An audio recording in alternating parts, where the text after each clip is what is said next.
Welcome back, only on Fox. When is it going to be considered the norm instead of the exception to have women in power? Those words coming from the great women's basketball coach Muffet McGraw. She's an advocate for women on and off the court, leading the Fighting Irish for 32 straight seasons. And tonight, she's standing beside the Furman women's basketball team for their first ever Hoops and Heels event. Tonight, it's not about highlights, but a bigger message. Only on Fox, our Shale Ramin was at that women's empowerment event and fundraiser. And Shale, we know you spoke with Coach Muffet and also Furman head coach Jackie Carson one-on-one. Such a cool event for our area. Oh yeah, very cool event, Tori, and Coach Muffet McGraw has a few plays up her sleeves, and I'm not just talking about basketball. She spoke to these women and had a lot of great points, like saying, until we can stop saying the first woman president, the first woman CEO, the first woman coach, we're not doing enough. You can have that balance of femininity and athleticism, and one doesn't take away from the other. They're walking examples, Furman coaches, players, and everyday women inside the Bon Secours Wellness Arena. First of all, any event that talks about hoops and heels, they're my two favorite things. And anytime you can be around women's basketball, I love it. Coaching legend Muffet McGraw is in the Upstate for Hoops and Heels after rounding out her notable coaching career with the Fighting Irish just last year. For women, my message is expect more, because we never do. It's time that we really stepped up, stepped out, used our voice, used our platform, and really make a case for why women need to have more. And we deserve more. And that's the problem with women. Sometimes we don't think we deserve more. While her coaching may be done, her advice and encouragement is far from being capped. We still haven't passed the ERA. We have the Equal Pay Act, but we're still making 79 cents on the dollar. Title IX, 50 years old, and we're going into this still fighting the same battles that we've been fighting for the last 50 years. You'll always find Furman head coach Jackie Carson on the sidelines, rocking a pair of heels. She says it's about more than just a fashion statement. And I take it very personally to make sure that our girls are surrounded by powerful women, not only in our community, but on our campus, so that they can see what it looks like to be a successful mom, to see what it looks like to be a CEO. The goal? To raise money for this team, but to remind these women, heels or not, to always stand tall. Until we can stop saying the first female in this position, the first African-American female in this position, we have a long way to go.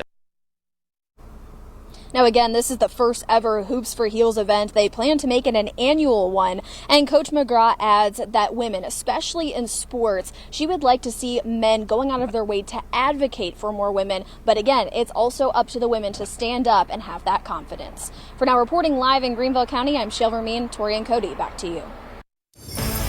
Fox Carolina weather. Weather Rate's certified most accurate local forecast.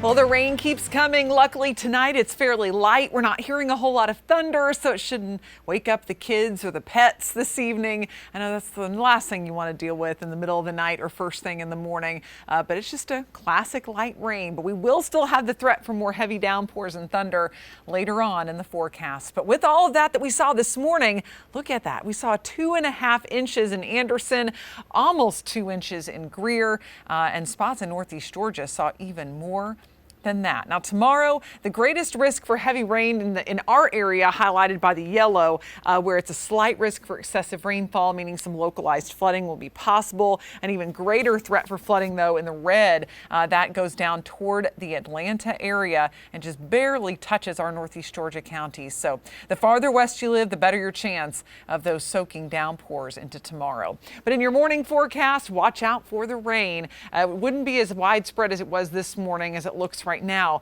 but rain will still be likely scattered about and fairly light in spots. Showers for the mountains could have some heavier downpours in the higher terrain with temperatures right around 60. Make sure the kids have that rain gear for the bus stop. We'll talk much more about the end to this rain coming up in just a few minutes. Of course, you can always head to foxcarolina.com for your interactive radar, as well as a look at those Futurecast rain totals. And download the Fox Carolina app, too. It's a great thing to have when we're dealing with any kind of flood threat. If any flood warnings or watches get issued, we'll send those straight to your phone. Kendra, thanks. Happening now, refugees from Afghanistan will soon travel to the Asheville area.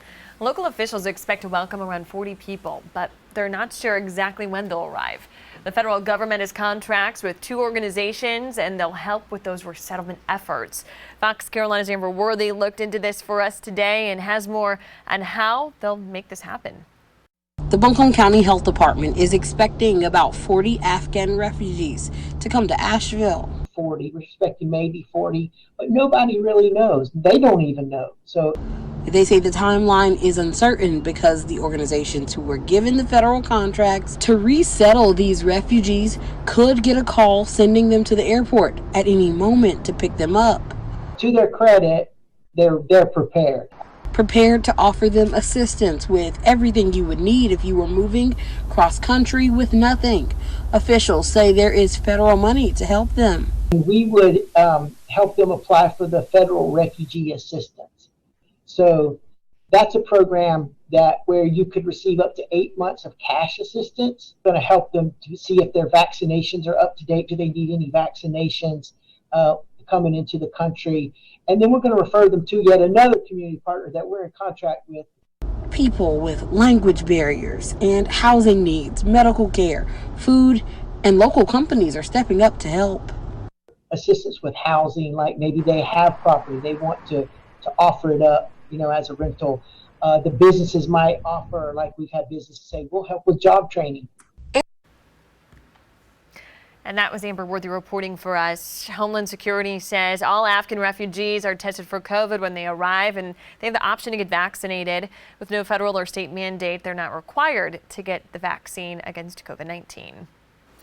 Well, new at 10 tonight, another local group helping with refugee resettlement kicked off a fundraiser today. World Relief Upstate's Welcome Home Match campaign. And the group is hoping to raise around $35,000 to help those refugees relocating to our area. A lot of them coming from Afghanistan in the next couple of months. So right now, if you donate, your gift will be matched up to $11,000. Be that welcoming community and really be their friend, walking alongside them and helping them, integrate, getting their kids into school, helping learn English, just providing those initial services. And what we see is that, they're very resilient and hardworking. They want to get work as soon as possible. They want to learn English and really just get connected and begin to look forward. That campaign will run through the end of this month. For more information on how you can help and donate, go to worldrelief.org. We have new information tonight at 10. South Carolina state leaders are remembering the men and women who lost their lives to domestic violence. Attorney General Alan Wilson held the 24th annual silent witness ceremony this morning.